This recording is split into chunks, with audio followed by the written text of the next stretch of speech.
ઓમ નમો નારાયણ. હું અરુણાબેન પી ગોસ્વામી સુરતથી તમારું સ્વાગત કરું છું અરુસ કિચનમાં. તો આજે આપણે બનાવશું લસણિયું રાયતું. તો એના હારું આપણે આ લસણ લીધું છે. તો આ અડધો વાટકો આપણે 5 થી 6 ગાંઠિયા લસણ છીણીને ફોલીને લીધું છે.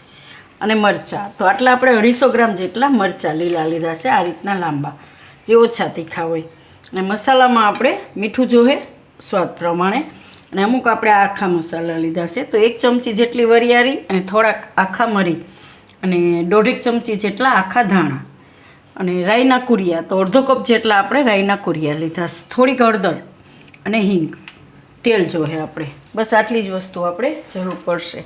તો પહેલાં આપણે આ જે લસણ છે એને ઝીણું કરવાનું છે. તો આમાં આપણે જે ચીલી કટર હોય એમાં આપણે એને ક્રશ કરી લેવું.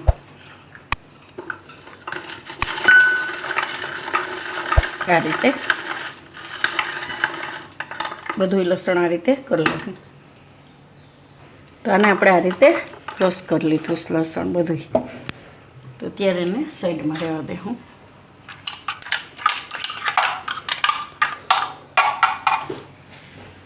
તો હવે આપણે મરચાં છે એને આપણે સુધારવાના છે. તો ધોઈને કોરા કરી નાખવાના, ખરાબ હોય તો કાઢી નાખવાનું. અને આપણે બહુ મોટા નહીં રાખીએ, મીડિયમ. એટલે આ રીતના, એટલે એક જ બટકામાં લઈને તમે ખાઈ શકો એમ. આ રીતનું હોય તો તમે આખું મરચું ન ખાવું હોય તો ન બગડે એમ, એ રીતના. તો આ રીતના આપણે બધાય મરચાં કટ કરી લેવું. મરચાં એ આપણે કરી લેવું ને આ જે આખા મસાલા છે એને આપણે આમાં અધકચરા વાટી લેવું, બધું મિક્સ.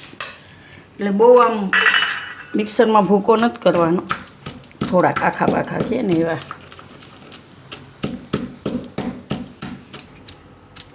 તો આપણે મસાલો આ રીતે અધકચરો વાટી લીધો. મરચાં આપણે સુધારી લીધા. આ રીતે થોડીક તૈયારીમાં વાર લાગે, બાકી બનાવતા વાર નહીં લાગે. તો આપણે કઢાઈ લીધી છે, ગેસ ચાલુ કરશું. આમાં આપણે તેલ નાખીશું. તો તેલ થોડુંક આપણે આમાં વધારે જોઈએ, એટલે 2 ચમચા જેટલું એમ, બહુ વધારે નહીં. તો આ તેલને આપણે ગરમ થવા દેવું. હવે કાથરોટમાં આપણે મસાલો મિક્સ કરી લેવું. તો આ રાઈના કુરિયા અને આ જે મસાલો આપણે ખાંડીને રાખ્યો એ આમાં મિક્સ કરી દેવું ભેગો જ. ને મીઠું નાખી દેવું સ્વાદ પ્રમાણે. તો અથાણામાં થોડુંક મીઠું વધારે જોતું હોય, કેમ કે એમાં આગળ પડતું મીઠું હોય, એટલે આટલું આપણે નાખીશું. હવે આને મિક્સ કરી લેવું.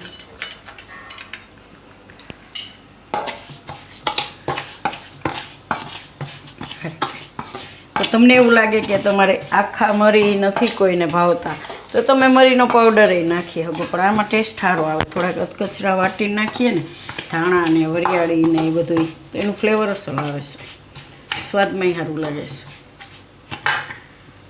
તો હવે આપણે તેલ જોઈ લઈએ, થોડુંક લસણ નાખીને. તો બસ આ રીતનું જ તેલ આપણે જોઈએ. ગેસ થોડોક ધીમો કરી દેવું. લસણ બધું આમાં નાખી દેવું. લસણનો કાચો ટેસ્ટ ન આવે એમ.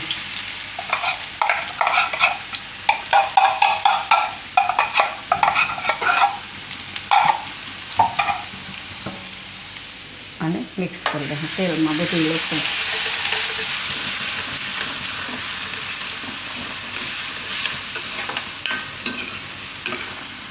થોડીક વાર ગરમ તેલમાં શેકી લેવાનું લસણને.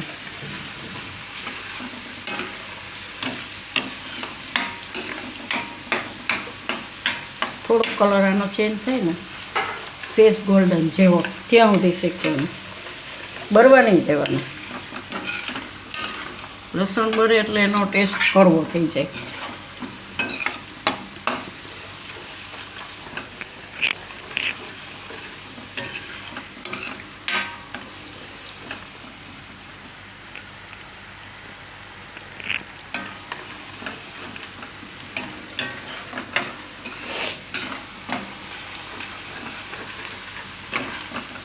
આ રીતનો જ કલર થવો છે, થોડોક બ્રાઉન ઉપર ગોલ્ડન જેવો. હવે આમાં આપણે નાખી દઈશું હિંગ.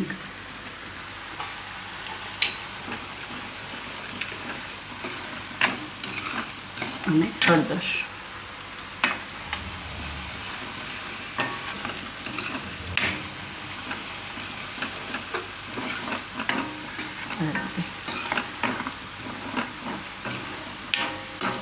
ગેસ હાવ ધીમો. હવે આ બધા મસાલા આપણે આમાં નાખી દઈશું અને મિક્સ કરી દઈશું.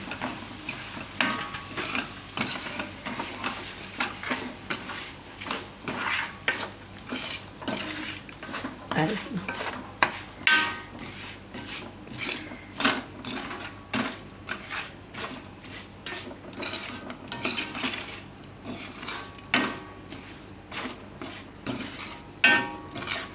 તો આપણે ડેઈલી યુઝમાં બનાવતા હોય એટલે વધારે તેલવાળા મરચાં જરૂર નથી એમ.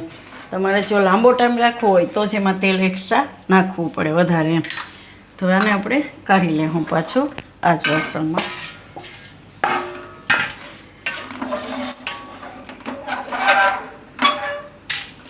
તો બધું આમાં કાઢી ને થોડીક વાર એને ઠંડુ થવા દે. મીઠું ટેસ્ટ કરી લેવાનું. એવું લાગે કે મીઠું ઓછું છે તો તમે નાખી દો.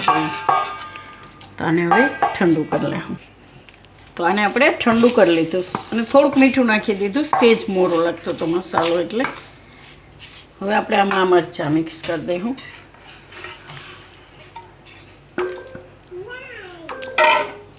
તો મરચાં આપણે આમાં મિક્સ કરી લેવું બધા આ રીતે.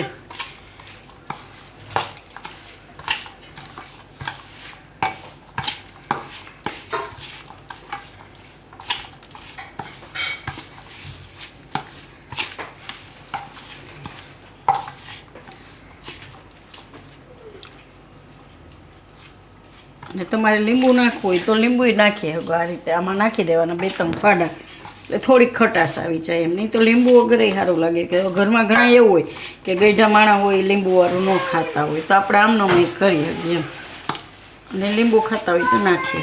આમાં પણ એમ લાગશે કે મસાલો વધારે છે પણ આમાં ભેગું લસણ છે એટલે આપણને આ મસાલો વધારે લાગશે એમ. તો અને 1 દિવસ પછી તમે ખાઈ શકો તરત જ એમ. અને બનાવીને કોઈ પણ આ રીતના એરટાઈટ ડબ્બામાં ભરીને ફ્રીજમાં રાખી દેવાનું એમ. તરત આપણે ઇન્સ્ટન્ટ બનાવ્યું હોય એટલે બહાર નહીં રાખવાનું. તો તૈયાર છે આપણું લસણીયું રાયતું. તો જો તમને મારી આ રેસીપી પસંદ આવી હોય તો એને લાઈક કરજો, શેર કરજો અને મારી ચેનલને સબસ્ક્રાઈબ કરજો અને બેલ આઇકન દબાવવાનું ના ભૂલતા. કમેન્ટ કરીને કહેજો કે તમને કેવું લાગ્યું આ લસણીયું રાયતું.